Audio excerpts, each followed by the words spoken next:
What's up, dudes? It's Gaz, and welcome to the Warframe video. In this one today, we'll be talking about how to get Syndicate medallions very easily, also why you would want to gather Syndicate medallions, and yeah, just going over some gameplay of that as well. So, what Syndicate medallions are, is basically there are these little seeds or quintessences or marks hidden in Syndicate missions that you get every day in-game. You usually get like 8 of them, and they can be a variety of different kinds of missions. And if you pick up those little seeds in the mission, it will give you an extra amount of reputation that you can actually take to the Syndicate and actually turn it into the vendor person there, and it will give you a rep that can go beyond your daily rep limit, guys. So the reason you collect these is to go beyond your daily rep limit for the day. For example, at MR27, I have about 28,000 reputation I can get per day for the new Locust Syndicate. But if I wanted to go above that, I go over to this guy in the front, and I would turn in these things. So these are the things we're talking about right now. If you find like a flawless one, it's worth 5,000. If you find this one's worth like 1,000 each. So I have 77,000 rep just sitting here right now, and a ton more in here. So if I want to, I could literally go all the way to like 132,000 right now if I really wanted to. But the reason I'm not going to do that, guys, I'm actually going to hold on to these for the next Prime Access. So I'm going to wait until Wukong Prime Access comes out, and then I'm going to turn these in. And the reason I'm going to do that is because the Syndicates all have this rewards you can get from them, which is a relic pack. And normally, like, those aren't like super valuable. Some people do like them. I don't personally like them. But it comes with 3 random relics. And what you want to do is, the day that the new Prime Access comes out, guys, you want to buy as many of these as you can. And that will help you get the new relics immediately when they come out. So that will give you a chance at Wukong relics, Zhuge Prime relics, Thibodeau Prime relics. That's the place to get them. But don't buy these until the day of, okay? So that's the idea here. That's what you're going to be going for, and now we're going to show the really optimal way of doing this, okay? So the frame you're going to want to use for this is Limbo. There are other options as well, but Limbo is by far the best option. I've tried Cora. Cora has a lot less range than this, but she has more loot radar, so that's fun. So here's what you want to do. You don't need an energized. You can literally do this with no arcanes at all. The main idea here, guys, is loot detector or a mod. And then as much range and casting speed as you can jam on here. This transient fortitude is just to help me kill enemies with the bubble explosion. So what we're going to be doing is just spamming our bubble whenever we see loot on the loot radar. Additionally, we're bringing the Ignis Wraith because it's a nice lazy weapon. Just like fire it in a hallway. Everyone in the hallway is dead. Pretty simple. Secondary does not matter. I just bring in the Pandero in case there's a high level enemy for whatever reason. We're using Maiming Strike. Also do not need to use this at all. This is just a nice lazy weapon. And then we have the Syndicate. So the reason I'm using the Syndicate is just for fetch. Vacuum will work as well. This is just to absorb loot from across the room into my Warframe. Additionally, Primed Animal Instinct is going to help you a lot here. You can use normal Animal Instinct, but it does give you a lot less loot radar, which is what we're looking for here. So this loot radar combines with our Aura mod, and we get about 80 meters of loot radar. Very nice. Okay, so all those things combined, we're going to go to a Syndicate mission. I'm going to show you how this normally plays out. It's going to vary which mission to mission on how easily you're going to be finding the seeds.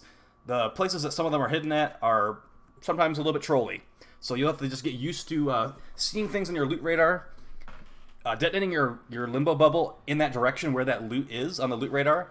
If you detonate the bubble and it's still on the loot map, it has a very high probability of being either an Ayatan sculpture or a quintessence. See, we blew it up. There's only 2 things on the loot radar. That thing right there.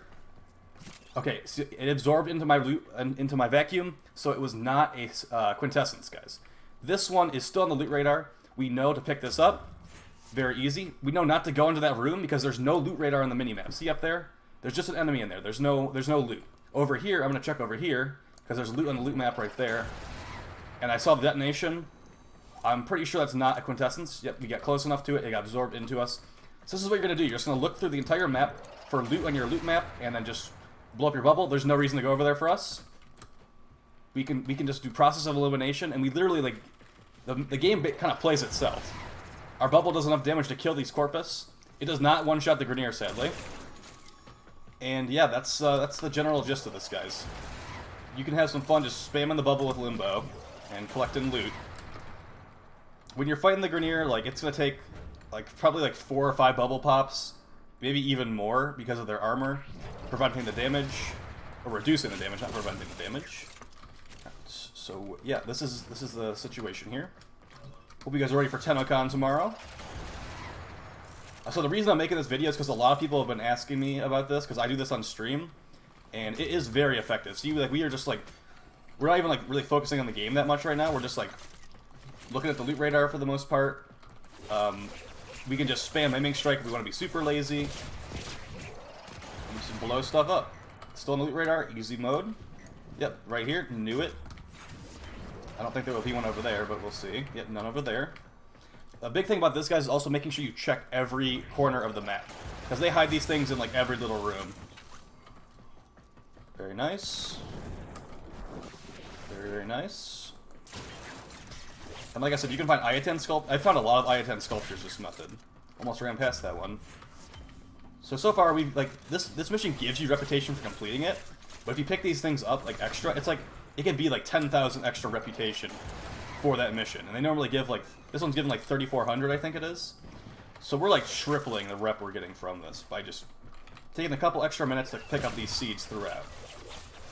And these seeds, they do not spawn in defense or interception, for the most part. There's a couple nodes that the seeds will spawn on for interception and defense, but they're not supposed to spawn on them, I'm pretty sure. The fact that they do spawn a couple of them is pretty nice. Mostly the Hydron tile. So if you get a defense mission at Hydron, maybe you go look at the enemy spawning locations and you could get some luck there. Alright. So there's one right there. Sweet. It's also like helps you get a lot of resources because you're just blowing up all the resource like nodes or whatever in the map. Now see how there was something on our loot map up there? You might have not even known there's a secret room up here. They can be hidden up here, so making sure you're looking at that loot radar the entire time is going to help you find these secret rooms in the future as well. Also, most of the spots that these quintessences are on top of, guys, those are also I-10 sculpture spawn locations when you're not in a mission like this. Finding I-10 sculptures in the map becomes very easy once you get used to finding all these quintessences in the missions. Of course, I-10 sculptures are not a guaranteed spawn at all, but yeah, these are the locations they will spawn. And that could be nice for getting some extra endo here and there. Do we need to go over here? Might as well just check it out. It's like a secondary objective, kind of, you know what I mean? Kind of like a Kuva mission. And that is number 7. We've been here for about 4 minutes.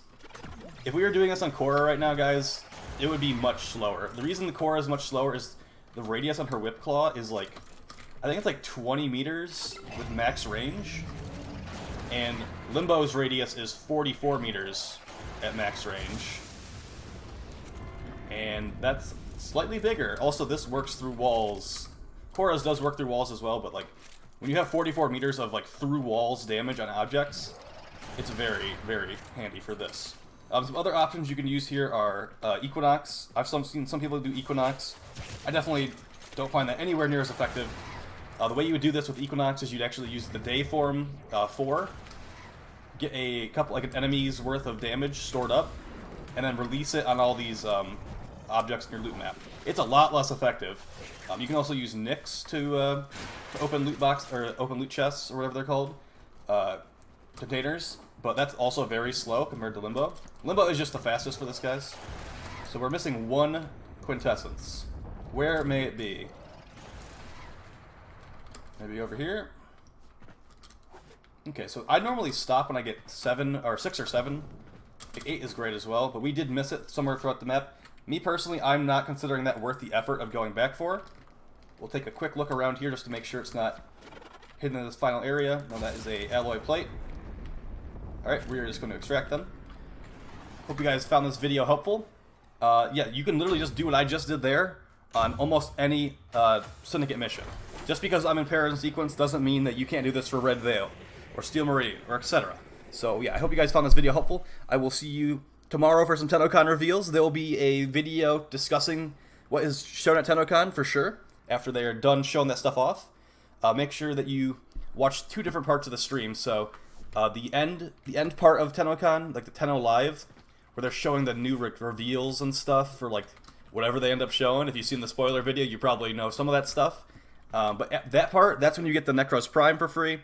All the streams before that are when you get the Lotus Ephemera. You do not get the Lotus Ephemera during 10 Live, guys, so be careful. Make sure you stay informed and watch what you need to watch. All right, I will talk to you guys next time. Please like, share, subscribe, and TTYL. Peace.